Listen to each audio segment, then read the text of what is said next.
जय जिनेंद्र। पूर्णार्घ जैन ग्रंथ वाचन अर्घ 6 भाग 52। जैन राजनीती ग्रंथकारांनी तसेच आगम साहित्यातही प्राचीन काळातील ग्रामव्यवस्थेसंबंधी माहिती दिलेली आहे। ग्रामणी किंवा पाटील हा खेड्याचा प्रमुख असे। खेड्याचे राजकीय, सामाजिक इत्यादी विविध प्रश्न तो सर्वसामान्य लोकांच्या किंवा अनुभवतज्ञ वयोवृद्ध लोकांच्या संमतीने सोडवित असे। हे कार्य करणारे पंचायत मंडळ नावाचे स्वतंत्र मंडळ असल्याची माहिती मिळते। ग्रामणी किंवा पाटील या मंडळाच्या मदतीने ग्रामसंरक्षणाचे कार्य करी। त्यासाठी आवश्यक तेव्हा सैन्याचीही नेमणूक केली जाई। तटबंदी, किल्ले इत्यादींच्या सहाय्याने संरक्षणाचे काम केले जात असे। पंचायत मंडळ महसूल वसुली, न्यायदान इत्यादीचे काम करी। त्याचबरोबर हे मंडळ विश्वस्त पेढी म्हणूनही कार्य करीत असे। लहान उद्योग व्यवसायांना मदत करण्याचे कार्य हे मंडळ करी। सामान्यतः स्थानिक स्वशासनाचे तत्त्व येथे मान्य केलेले दिसते।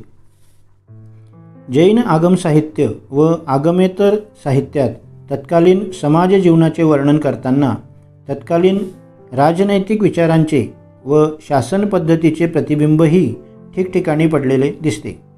समाजाला योग्य प्रकारे मार्गीकृत करण्यासाठी व राज्याच्या सर्वांगीण प्रगतीसाठीही काही वेळा या विषयाची चर्चा या साहित्यात केलेली दिसते। हर्षवर्धनाच्या मृत्यूनंतर भारतातील केंद्रीय बलवान सत्ता नष्ट झाली। अनेक निरनिराळ्या राज्यांची स्थापना होऊन त्यांच्यात सत्ता स्थापनार्थ संघर्ष होण्यास सुरुवात झाली।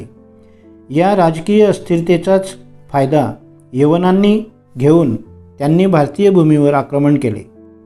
या राजनैतिक अस्थिरतेच्या काळातच सोमदेव सुरींचा आविर्भाव झाला। या काळात भारतीय राजांना योग्य प्रकारे मार्गदर्शन करणारा कोणताही राजनैतिक विचारवंत नव्हता। या अभावाची पूर्ती सोमदेवांनी केली।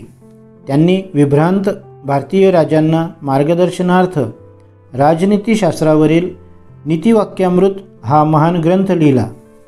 कौटिल्यापासून निघालेली राजनैतिक विचारधारा कामंदकापाशी खंडित झाली होती। आचार्य सोमदेवांनी या खंडित विचारधारेला पुन्हा प्रवाहित करून नीतिशास्त्राचा गहन अभ्यास करून त्यावर मनन चिंतन करून आपल्या असामान्य प्रतिभेने नीतिवाक्यामृत नावाच्या अनमोल ग्रंथराजाची निर्मिती केली।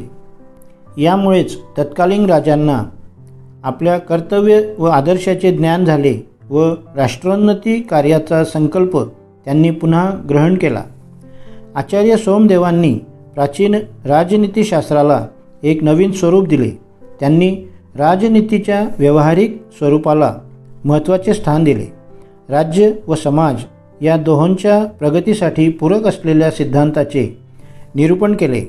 आचार्यांनी क्रम व विक्रम दोन्हींनाही राज्याचे मूळ मानले आहे। तथापि विक्रमावर त्यांनी अधिक भर दिला आहे। त्यांच्या मते क्रमागत राज्य ही विक्रमाच्या अर्थात शौर्याच्या अभावामुळे नष्ट होते। त्यामुळे राजाने पराक्रमी असले पाहिजे। त्याची स्पष्टपणे घोषणा आहे की भूमीवर कोणाचाही वंश परंपरागत अधिकार असत नाही। तथापि पृथ्वी ही वीरांची आहे, त्यामुळे वीरांचा अधिकार मात्र पृथ्वीवर असतो। वीरतेबरोबरच विविध शास्त्र, राजनीती इत्यादींचे ज्ञान राजाला असणे आवश्यक आहे। या प्रकारे सोमदेवांनी राजनीतीच्या व्यावहारिक सिद्धांतावर जोर दिला आहे। राजतंत्राचा पुरस्कर्ता असूनही सोमदेवांनी निरंकुश राजसत्तेला मान्यता दिलेली नाही। त्यांच्या राजतंत्राच्या कल्पनेत प्रजातंत्राची ही मूलभूत बीजे पूर्णत्वाने परिलक्षित होतात। त्यांचा आदेश आहे की राजाने प्रत्येक कार्य मंत्र्याच्या संमतीनेच करावे।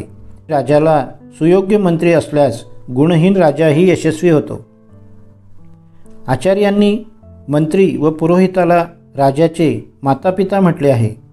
ज्याप्रमाणे मातापिता आपल्या पुत्राच्या हितरक्षणार्थ सदैव प्रयत्नशील असतात, त्याचप्रमाणे मंत्री व पुरोहित राजाचे हित करण्यात सदैव तत्पर असतात।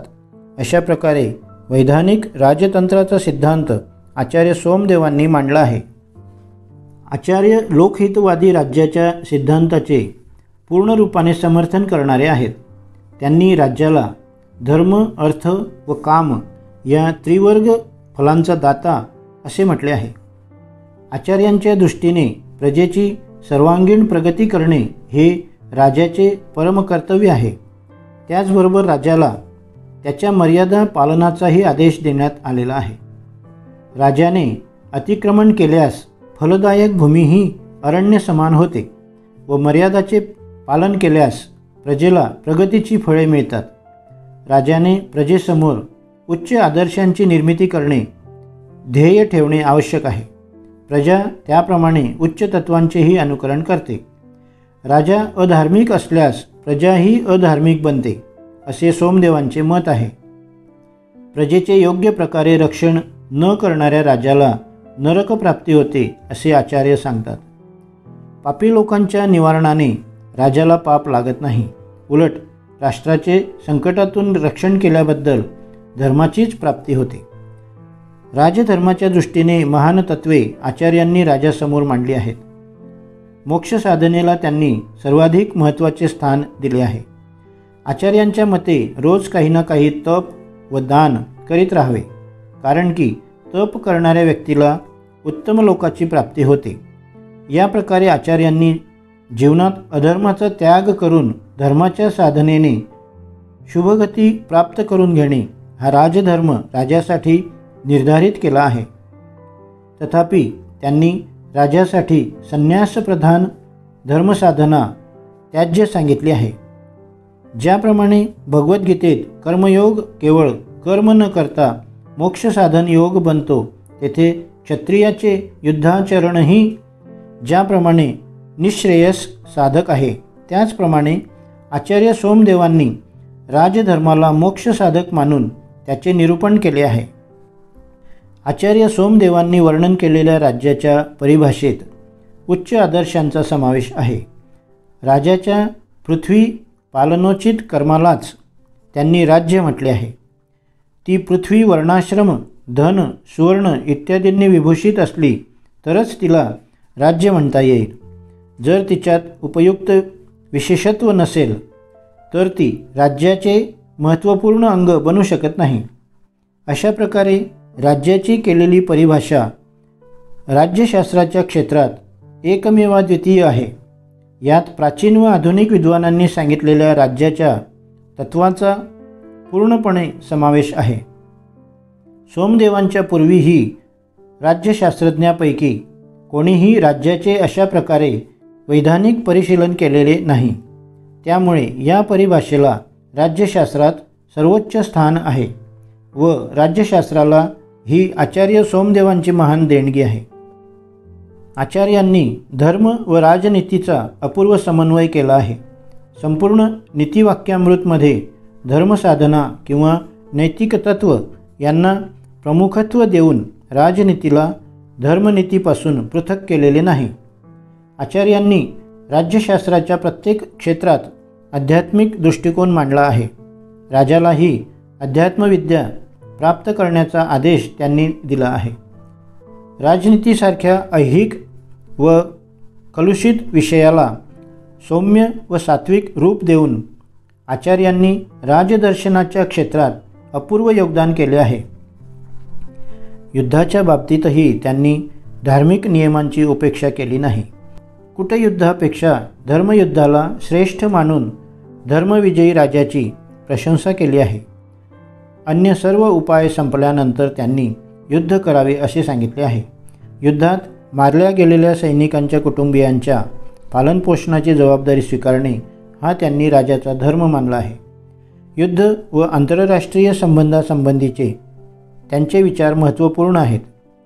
आचार्यांनी आपल्या दृष्टीने समृद्ध राष्ट्राची एक आदर्श कल्पना मांडली आहे. पशु, धान्य, हिरण्य व संपत्ती यांनी सुशोभित असलेले ते राष्ट्र होय. राष्ट्राच्या संपन्नतेच्या विविध उपायांवर त्यांनी प्रकाश टाकला आहे. व्यवसायाच्या उन्नतीतच राष्ट्राची उन्नती होते. कृषी, पशुपालन, व्यापार व उद्योगधंदे यांचा व्यवसायात समावेश होतो. या क्षेत्रात कशा प्रकारे प्रगती होते यावरही त्यांनी प्रकाश टाकला आहे. जैनाचार्य असूनही संपत्तीच्या महत्त्वाला त्यांनी दृष्टिआड केले नाही. आचार्य धर्म अर्थ काम या 3 पुरुषार्थात अर्थाला विशेष महत्त्व देतात, कारण त्यांच्या मते अर्थावर 2ही इतर पुरुषार्थ अवलंबून आहेत. त्यांनी कामालाही धर्मापेक्षा कमी महत्त्व दिलेले नाही. या प्रकारे विचार व्यक्त करण्यात सोमदेवांची महान दूरदर्शिता व व्यावहारिक राजनीतिज्ञता स्पष्ट होते. अर्थाची त्यांची व्याख्या महत्त्वपूर्ण आहे. ज्यात सर्व लोकांचे योग्य प्रयोजन होते त्याला अर्थ म्हणतात, कारण विश्वात असे कोणतेही कार्य नाही की जे पैशांनी पूर्ण होत नाही. अर्थ व्यक्तीच्या समस्त कामना पूर्ण करू शकतो. सोमदेवांच्या मते बुद्धिमान व्यक्ती वा राजाचे कर्तव्य आहे की त्याने अप्राप्त धनाची प्राप्ती करावी, प्राप्त धनाचे रक्षण करावे व रक्षित धनाचे वर्धन करावे. त्याने उत्पन्नाच्या प्रमाणातच खर्च केला पाहिजे. या नियमांचे पालन करीत नाही तो कुबेर असला तरी दरिद्री होतो. आचार्यांनी कोशाला राज्याचे प्राण समजले आहे. कोशवृद्धीचे विविध उपाय सांगितले असून उत्कृष्ट कोशाचे वर्णनही केले आहे. कोशाला त्यांनी महत्त्व दिले असले तरी त्याच्या वृद्धीसाठी न्यायोचित मार्गाचा अवलंब करण्यास सांगितले आहे. प्रजेला राजाने त्रास दिल्यास प्रजा राज्य सोडून जाते व राजाला पुढील काळात कर मिळू शकत नाही. देशकालानुरूप राजाने प्रजेपासून कर घ्यावा. आचार्यांनी अर्थशुचितेवर विशेष भर दिला आहे. आचार्यांनी राजनीती व लोकनीतीचा समन्वय केला आहे. त्यांनी समाज उन्नतीतही राष्ट्रोन्नती मानली आहे व प्रत्यक्षात तेच सत्य आहे. मानवी जीवन सफल होण्यासाठी ज्या गोष्टी आवश्यक आहेत त्या सर्वांचे विश्लेषण या लहानशा ग्रंथात केलेले आहे. केवळ राजनैतिक दृष्टिकोनातून हा ग्रंथ महत्त्वाचा नाही, तर लोकव्यवहाराच्या दृष्टीनेही या ग्रंथाला विशेष महत्त्व आहे. या राजनीतीप्रधान ग्रंथात आचार्यांनी समाजव्यवस्थेच्या विविध अंगावर प्रकाश टाकला आहे. आचार्य कौटिल्याप्रमाणेच वर्णाश्रम पद्धतीवर त्यांचा विश्वास असला तरी या क्षेत्रात प्राचीन आचार्यांपेक्षा त्यांच्या अपेक्षा उदार व प्रगतिशील आहेत. त्यांनी या पद्धतीच्या उपयुक्त अंगाचाच स्वीकार केला आहे व रूढीप्रियतेचे सर्वत्र जोरदारपणे खंडन केले आहे. सोमदेवांनी शूद्रालाही समाजात महत्त्वपूर्ण स्थान दिले आहे. तसेच ज्ञानदानाचा राजमार्ग सर्वांसाठी खुला ठेवण्याचा आदेश दिला आहे. राजनीतीबरोबर समाजशास्त्र, अर्थशास्त्र, धर्मशास्त्र, मनोविज्ञान व दर्शनशास्त्र इत्यादी समाजोपयुक्त विषयांचे विश्लेषण या ग्रंथात आढळते. एकाच ग्रंथात विविध विषयाच्या उपयुक्त भागांचे विश्लेषण सोमदेवांच्या महान विद्वत्ता व व्यावहारिक राजनीतिज्ञतेचे द्योतक आहे. आजच्या काळात राष्ट्रीय उत्थानाच्या कार्यातही या ग्रंथाचे मोल असामान्य आहे. जगात वैज्ञानिक प्रगतीच्या नावावर भौतिक जडवादी विचार सर्वत्र पसरलेले असून अर्थलोलूप भोगप्रधान समाजाची रचना या प्रगतीचा शाप आहे. या काळात भौतिक जडवादासाठी मुक्ती मिळवण्यासाठी आध्यात्मिक दृष्टिकोन विकसित करणे ही गरज आहे. सोमदेवांच्या नीतिवाक्यामृत या आवश्यकतेच्या पूर्तीसाठी अपूर्व ग्रंथ आहे. व्यक्ती व समाजाचा आध्यात्मिक दृष्टिकोन प्रगत करून देशात चिरकालीन शांतता प्रस्थापित करता येते. नीतिवाक्यामृतमध्ये राजनीतीच्या क्षेत्रात आध्यात्मिक ध्येय जागृत ठेवलेले असल्याने भारतातील राजनीतीप्रधान साहित्यातील हा ग्रंथ अमर कृती होय. सारांश: जैनांनी आध्यात्मिकच किंवा तात्विकच प्रगती केले असे नाही, तर राज्यशास्त्रासारख्या किचकट गुंतागुंतीच्या व सर्वांगीण भौतिक विषयातही त्यांनी असामान्य साहित्य निर्मिती केली. भारतीय राजसत्तेला या विचाराच्या, नीतिकल्पनाच्या, ध्येयाच्या, आदर्शाच्या व मूल्याच्या आधाराने राज्यकारभार करून समाजाची सर्वांगीण उन्नती घडवून आणण्याचा त्यांनी सल्ला दिला असे दिसते. कौटिल्य अर्थशास्त्र, मनुस्मृती या राजनैतिक ग्रंथात सांगितल्याप्रमाणेच किंवा कित्येकदा त्यापेक्षाही महत्त्वाची राजनीतीची मूलभूत तत्त्वे जैन राजनीतीशास्त्रकारांनी सांगितली आहेत असे दिसते.